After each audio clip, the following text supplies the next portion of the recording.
Halo, selamat siang Pak. Selamat siang. Bagaimana kabarnya Pak? Alhamdulillah baik. Dengan Pak siapa? Sandi. Oh, Pak Sandi. Jadi ini saya kesini sama penonton Koi TV Indonesia Pak. Di sini saya akan meliput dan bertanya-tanya boleh ya? Silakan Pak. Tapi kalau di sekolah ikut dulu.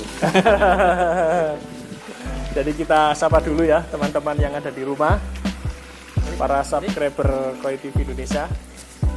Assalamualaikum warahmatullahi wabarakatuh. Selamat sejahtera ya, salam sejahtera untuk kita semuanya yang beragama Islam. Selamat menunaikan ibadah puasa dan semoga sehat selalu. Berjumpa lagi dengan saya Roni, masih di channel Koi TV Indonesia, channel yang mengulas serba-serbi ikan koi di Indonesia.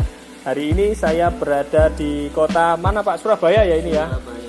Di kota Surabaya, tepatnya di Rungkut, di Perumahan apa ini? Rungkut Barata. Rungkut Barata teman-teman. Nah, hari ini saya berada di rumahnya Bapak Sandi, penghobi ikan koi pemula ya Pak Sandi ya? Masih cukup pemula. Pemula. Nah, kebetulan ini tadi saya dikontak sama Pak Sandi sedikit apa ya, sharing-sharing Pak Sandi ya, tentang ada keluhan sedikit ya tentang kolam airnya kok berbusa. Berbusa. Ini ngomong-ngomong kolam ini sudah running berapa bulan ini Pak? Saya ini nggak sampai 1 bulan dan mulai pengisian ikan tanggal 5. Tanggal 5 kemarin ya? Tanggal 5 bulan ya, tanggal 5 kemarin. Berarti masih belum 1 bulan ya, masih belum sampai 2 mingguan, nggak sampai ya? Oh 2 mingguan ya? Iya. Terus selama ini sudah dimasukin air dan ikan, apa Pak keluhannya Pak? Ya itu air ya berbusa. Total kali ya, untuk semua ya bingung ya? Bingung sekali. Mau diapain nih busa ini, apa ada yang salah dari ikannya atau apa, filternya atau apa. Jadi makanya Bapak Sandi tadi kontak kita mengundang Masnya dan kita kesini untuk sharing-sharing tentang kolam. Jadi kalau analisa dari kami, karena kolam ini masih baru Pak ya, masih baru dan filter juga masih belum sempurna, maka busa-busa seperti ini masih dalam kategori wajar. Jadi kan koi itu kan apa namanya, dia buang kotoran Pak. Ya. Lah setelah buang kotoran, di kotoran itu ada yang namanya amonia. Nah amonia itu diproses dan dinetralkan di filter biologis. Nah sedangkan di filter Bapak ini masih sistem biologisnya itu bakteri-bakteri pengurai kotoran itu masih belum ada atau masih belum banyak. Nah, sehingga apa namanya, busa-busa itu masih belum bisa diproses, akhirnya ada busa. Wah. Jadi gitu Pak. Saya sampai bingung nih. Saya stres sendiri mikir gimana ya? Tapi awal-awal dulu jernih ya. Jernih sekali ya. Sangat minggu pertama ya. Bikin betah pokoknya. Bikin betah. Setelah berbusa. Ini berapa hari baru berbusa Pak? Ada 1 minggu? Ada 1 minggu. 1 minggu setelah pengisian air ya? Ya ini masih agak mending ini. Masih mending, tapi yang kemarin itu sudah berbusa sekali. Berbusa sekali. Iya, tapi anehnya memang setiap kali kasih makan memang berbusanya agak berkurang. Ya. Tapi nanti berapa jam balik lagi. Ya, jadi itu Anda indikasi kalau filternya memang belum sempurna Pak. Kalau ada ikan yang sakit itu juga berbusa, tetapi busanya tidak putih, busanya coklat.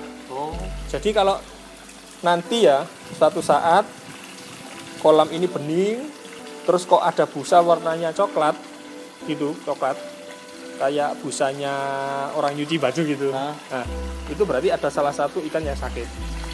Nah itu perlu dilakukan treatment di kolam, langsung nggak apa-apa. Kalau tahu ikannya sakit yang mana ya diambil.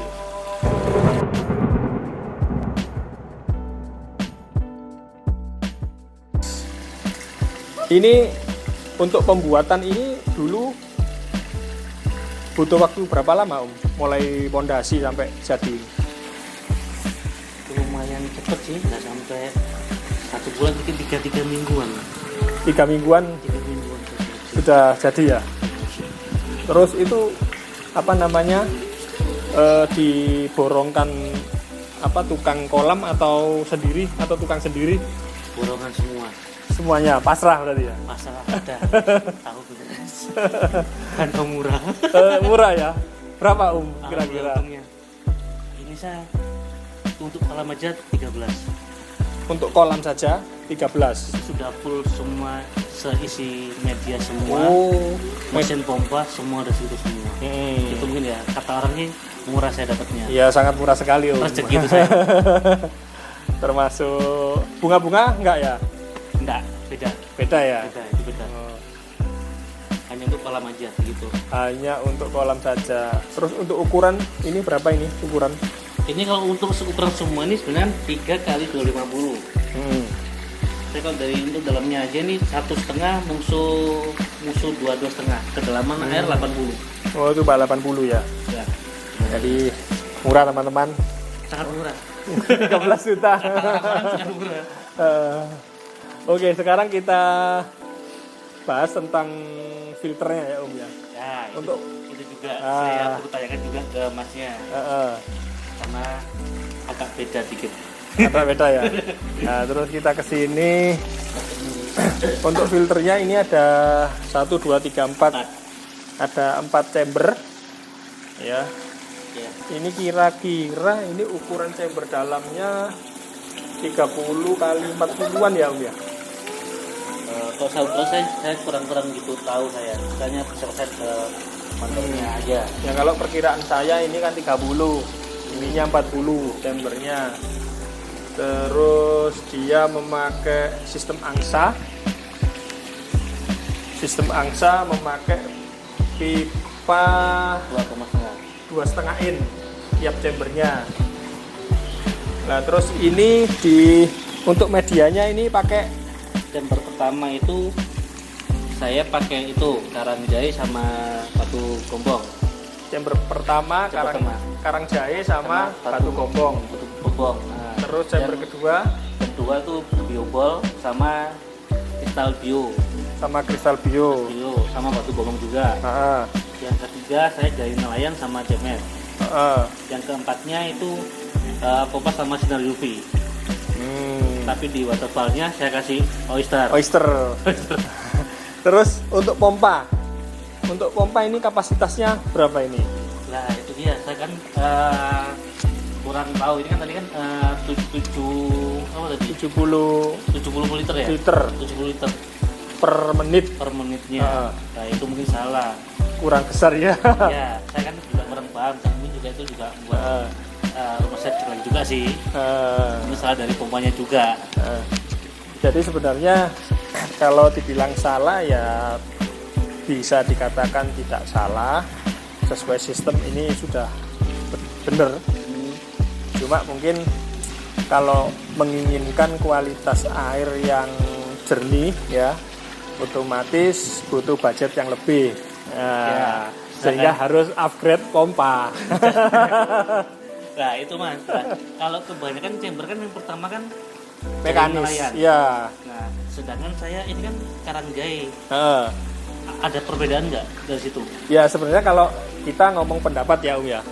Kalau pendapat saya dapat dari pengalaman dari kolam-kolamnya teman-teman dan para senior itu yang bener ya menurut saya.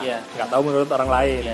Yang bener itu pertama mekanis Mekanis itu kan media untuk menyaring kotoran. Mekanis itu yang jaring nelayan. Ya, jaring nelayan, jetmet, terus termasuk nem itu yang kayak busa itu, untuk akuarium itu, busa putih itu loh. Nah, kotoran padat, air dengan kotoran padat, kotoran kasar, itu harus selesai di chamber pertama, Maksud saya harus selesai di chamber pertama, nggak boleh lanjut ke chamber kedua. Jadi harus tersaring di situ, di chamber mekanis itu. Nah, sedangkan chamber kedua dan ketiga itu bisa dimanfaatkan untuk chamber biologis, media biologis. Nah, media biologis itu kita membuat rumahnya bakteri. Nah, di situ kita memelihara bakteri di situ. Nah, bakteri itu tujuannya untuk memproses amonia. Nah, kotoran ikan itu kan buang kotoran. Nah, di kotorannya itu kan mengandung amonia, racun kan itu. Sedang kotoran kasarnya kita filter di chamber pertama. Sedangkan zat itu kan nggak kelihatan kan. Nah, itu diproses di chamber kedua dan ketiga. Jadi di chamber kedua dan ketiga sudah harus bersih airnya. Hanya amoniaknya saja yang bisa lolos ke situ dan diproses di situ. Jadi begitu sih. Jadi kalau dibalik gimana? Nah kalau dibalik kan ya kinerja filter biologisnya kan terlalu berat karena tercampur dengan kotoran padat kan. Kalau yang pertama. Kalau dibalik lah, berarti dibalik filter biologisnya di chamber pertama dan kedua, terus mekanisnya di chamber 3. Lah, otomatis kinerja biologisnya akan semakin berat kan? Karena ada kotoran padat, sedangkan kotoran padat itu harus rutin kita buang mungkin 1 minggu sekali harus kita buang. Lah padahal di biologis itu nggak boleh sering-sering kita backwash karena di situ ada bakteri pengurai. Kalau kita backwash bakterinya hilang, kita restart ulang lagi gitu loh. Jadi kalau saran saya ini dibalik saja. Ini kan kebalik kan ini. Ibarat jahenya ditukar sama yang mekanis itu. Yang mekanis. Jadi mekanisnya di chamber pertama, terus baru di chamber kedua dan 3 biologis. Dibalik gitu aja. PR lagi buat saya ini. Nah, terus nanti kalau ingin airnya cepat jernih, itu ya harus di-upgrade pompanya. Kalau ini kan kapasitasnya ini kan 3.600 ya kan. Minimal dalam 1 jam harus muter 1 kali, minimal 3.000 kapasitasnya per jamnya. Lebih bagus di 2 kali lipat jadi 7.000 atau 6.000. Ini nanti hasilnya akan lebih bagus lagi. Kalau lebih mengurangi itu ya busanya ya. Lebih busa ini nanti akan hilang sendiri ketika sudah 3 bulanan akan hilang. Itu sudah pasti. Sudah pasti. Cuma kalau seperti ini, kalau pompanya kecil, ya ini terganggu dengan busa. Tapi kalau pompanya besar, busa ini akan cepat masuk ke skimmer. Gitu sih. Makanya kalau pompa besar itu proses macur itu seperti tidak dilalui. Jadi kan ada namanya proses macur itu kolam baru mulai 1 minggu bening, terus nanti minggu ketiga jadi kayak teh. Nanti Untungnya minggu sih saya nggak ngalamin itu. Cuma ngalami berbusa aja. belum, ini kan masih belum. Ini kan masih jalan 2 minggu ya. Nah, ini sudah wajar ini. Nanti akan lebih keruh lagi kalau pompanya kecil. Kalau itu pompanya tidak di-upgrade, ini nanti akan mengalami seperti teh, bahkan hijau. Ikannya nggak kelihatan, akan mengalami seperti itu. Tapi itu emang sudah natural seperti itu. Iya, seperti itu kalau pompanya kecil. Tapi kalau pompanya besar nggak ngalami seperti itu. Tetap proses macur itu tetap kita jalani, cuma hal-hal seperti itu jarang kita lalui. Paling cuma busa. Ini busa nanti 3 bulan, nanti maksimal 6 bulan sudah airnya seperti kristal nanti. Seperti Oke, mudah-mudahan. Berarti tinggal chamber tinggal diganti aja ya. Ditukar aja ya. Iya, tinggal dipindah itu. Terus boleh kita ini ya, kita ambil gambarnya apa namanya? Chamber-chambernya.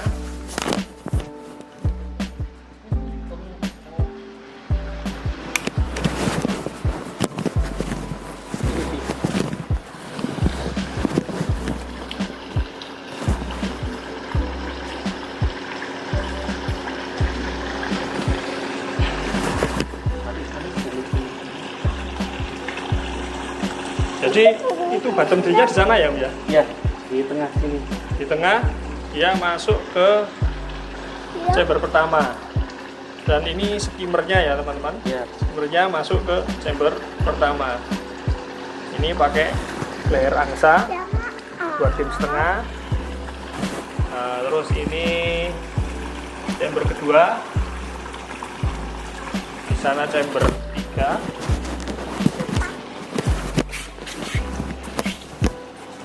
Chamber keempat. Dan ini sama dengan Ya, di situ ada sinar UV. Bagus sinar UV-nya. Terus pompanya di situ ada mereknya Shimizu. harus 2 PT.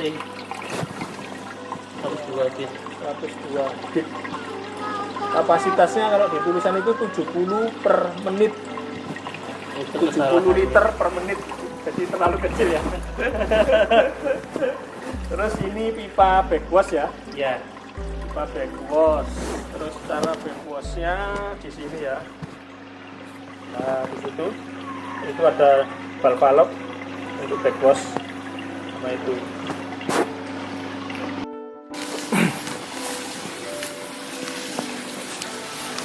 Tadi semuanya sudah kita bahas, apalagi Om yang mungkin perlu ditanyakan Om? Terus sementara sih tidak ada. Mungkin kalau bisa buatan kolam jangan dikurangi budgetnya.